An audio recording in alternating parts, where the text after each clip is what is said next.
큐티인 할렐루야입니다. 2019년 7월 큐티인 할렐루야를 시작하겠습니다. 말씀대로 믿고 살고 드리는 큐티인. 모든 것은 하나님의 은혜로 결정됩니다. 실패했더라도 자기 죄를 보는 인생은 그 자체로 하나님의 은혜가 있습니다. 우상 숭배를 피하라. 7월 17일 제헌절입니다.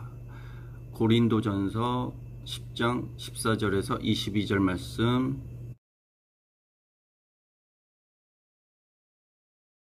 내 사랑하는 자들, 한몸인 우리, 겸하여 할 수 없는 일. 본문 요약은 바울은 고린도 성도들을 내 사랑하는 자들아 라고 부르며 우상 숭배하는 일을 피하라고 힘주어 말합니다. 성도들이 함께 나누는 잔과 떡은 그리스도의 피와 몸에 참여하는 것임을 설명합니다. 또한 그는 우상의 제물을 먹고 마시는 것은 귀신과 교제하는 것이기에 성도가 할 수 없는 일임을 분명히 밝힙니다. 질문하기, 묵상하기, 적용하기, 기도하기.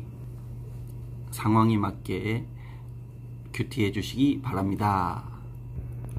중보기도는 이념과 권력의 우상에 사로잡힌 북한 동포를 불쌍히 여겨 복음으로 자유케 되는 날을 앞당겨 주옵소서. 본문 해설. 내 사랑하는 자들 14절에서 15절까지입니다. 바울은 8장에서 시작한 우상의 제물에 대한 대답을 긴 논의를 거쳐 이제 분명히 제사합니다. 우상 숭배는 성도가 피해야 할 일입니다. 고린도 성도들은 여러 문제와 연약함 가운데 있었습니다.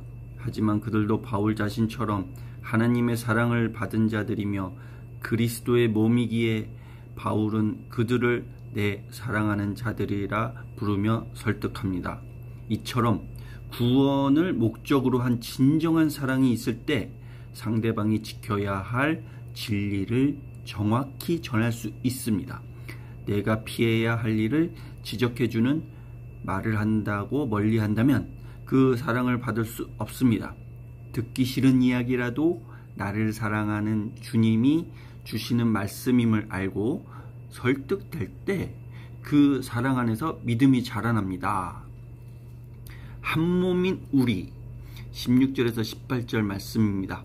떡과 잔으로 그리스도의 몸과 피를 기념하는 성찬은 주님이 직접 명령하신 것으로 초대교회 때부터 지금까지 이어져 온 예식입니다.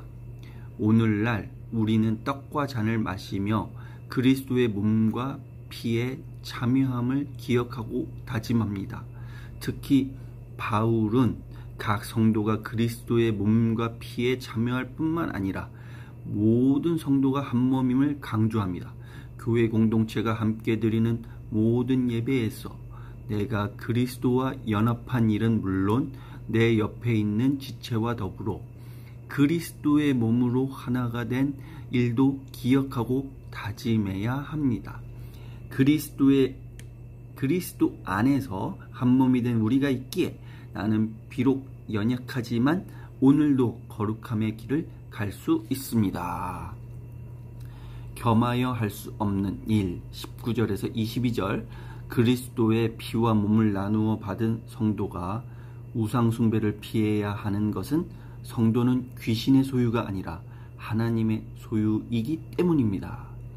예수님의 말씀처럼 사람이 두 주인을 섬기지 못합니다.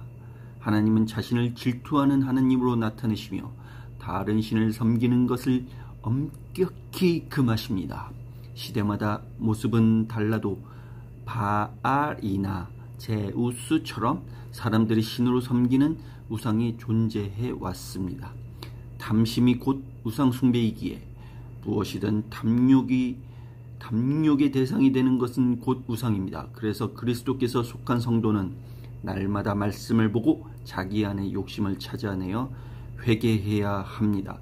이것이 두 주인을 섬기지 않을 수 있는 유일한 방법입니다. 인본주의와 옳고 그름의 잣대를 버리고 하나님의 지혜로 내가 듣고 생각하며 따라야 할 교회 공동체의 권면은 무엇입니까? 그리스도께서 내게 주신 한 몸 같은 공동체는 어디입니까? 나는 공동체의 예배와 모임에서 어떻게 하나됨을 이루어 가고 있습니까? 내가 오늘 회개해야 할 탐심은 무엇입니까?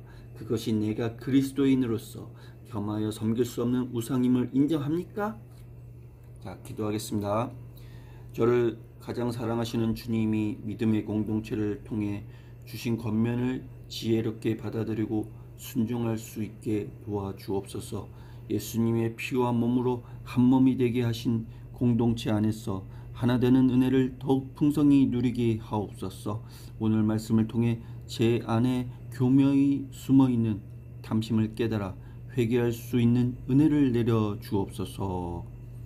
예수 이름으로 기도드렸사옵나이다. 아멘.